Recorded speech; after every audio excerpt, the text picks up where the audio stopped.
పూర్తిగా తీయమని వాళ్ళ మున్సిపల్ అధికారులందరికీ ఆదేశం ఇచ్చాం. నేను కూడా ఫిజికల్గా చెక్ చేస్తాను రెగ్యులర్గా నేను చెప్పడం జరిగింది. అందువల్ల రాష్ట్ర ప్రజలందరూ కూడా ఎవరైతే ఎక్కడైతే ఈ మురికి నీళ్లు అయి ఉంటాయో ఆ ఏరియాలో ఉండేవాళ్ళు ఇట్లాంటి ప్రాబ్లం వచ్చిన వాళ్ళు నీళ్లు కాసి చల్లార్చి తాగండి. నీళ్లు కాసుకొని చల్లార్చి మన పిడుగురాళ్ళలో కూడా అదే చెప్పొచ్చాను.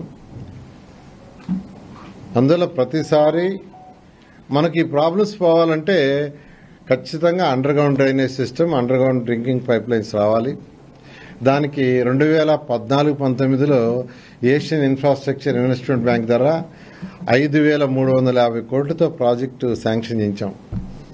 అది స్పెసిఫిక్గా దీనికోసమే 5,350 కోట్లతో. అయితే ఆ ప్రాజెక్టు మూలబడిపోయింది. దాంట్లో 240 కోట్లు కూడా ఖర్చు పెట్టలా.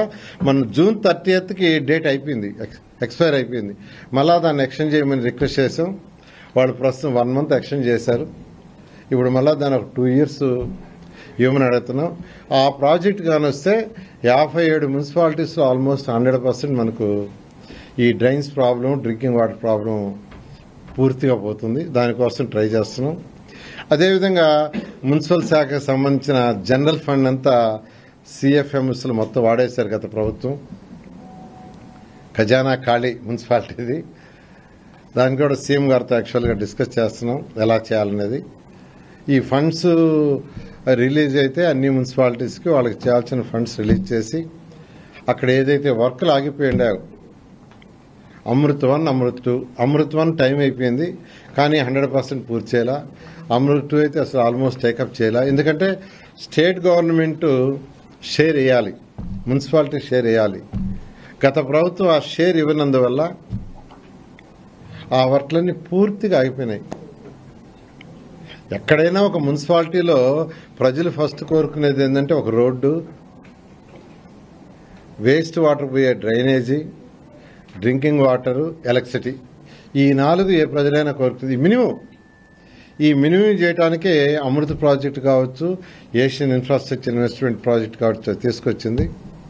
అయితే మళ్ళా వాటిని యాక్చువల్గా సీఎం గారితో డిస్కస్ చేసి, కేంద్ర ప్రభుత్వం డిస్కస్ చేసి వాటిలన్నిటి రివైజ్ చేసి చేయడానికి కొంత సమయం పడుతుంది. అందువల్ల ప్రజలందరినీ కొద్దిగా ఓపికగా ఉంటే అవన్నీ చేసి మళ్ళా మున్సిపాలిటీస్ని గత 2014-19 దాకా ఎలా ఉందో ఆ విధంగా గాడిలో పెట్టడం జరుగుతుంది.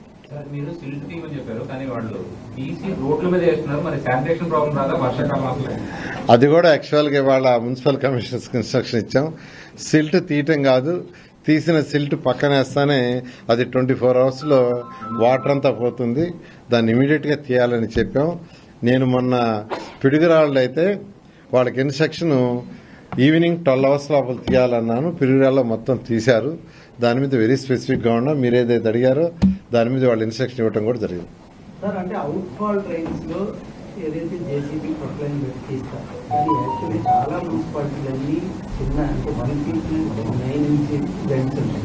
వీటిల్లో చేయాల్సింది రెగ్యులర్ ఏదైతే కనిపిస్తున్న ట్రైన్స్ ఏదైతే స్పెషల్ రైడ్ చేయాలనుకున్నప్పుడు ఒక మ్యాన్ పవర్ పెట్టుకుని అట్లాంటిది ఏమైనా చేస్తున్నారు వీటిలో, ఎస్పెషల్లీ టెండర్ పిలిచి జేసీబీతో? అంటే ఇక్కడ 2 రకాలండి. డ్రైన్స్ మైనర్, మేజర్ ఉంటాయి. చిన్న చిన్న డ్రైన్స్ ఉంటాయి. అంటే ఇళ్ల మధ్య వాటి మధ్య ఉండే చిన్నవి మామూలుగా ఉంటుంటాయి. అవి మళ్ళా పోయి పెద్ద డ్రైన్స్లో కలుస్తుంటాయి. పెద్ద డ్రైన్స్ చేసేటప్పుడు ఖచ్చితంగా వాళ్ళు జేసీబీ వాటిలతో యాక్చువల్గా చేస్తారు. చిన్న డ్రైన్స్ చేసేటప్పుడు మ్యాన్ పవర్ని పెట్టి చేస్తారు. బోత్ రెండింటికి. ఏవైనా ఇట్లా రోగాలు వచ్చిన కమ్యూనల్గా ఏదైనా ఎక్కడైనా సామూహిక రోగాలు వచ్చినప్పుడు అక్కడ ఉన్నటువంటి వాలంటీర్లు వెంటనే సంబంధిత శాఖ దృష్టి తీసుకుని పరిష్కరించాలి. ఇప్పుడు వారు లేని లోపం ఏమైనా కనపడుతుంది, వాళ్ళని ఉపయోగించుకోకపోవడం. ఏ వాలంటీర్లు? వార్డు అంటే వార్డు సెక్రటరీస్ ఉన్నారు కదండి. ఇప్పుడు ప్రతి వార్డులో ఇప్పుడు సెక్రటరీస్ ఉన్నారు. సెక్రటరీ వింగ్ ఉంది. సెక్రటరీ వింగ్ ఇప్పుడు దాదాపు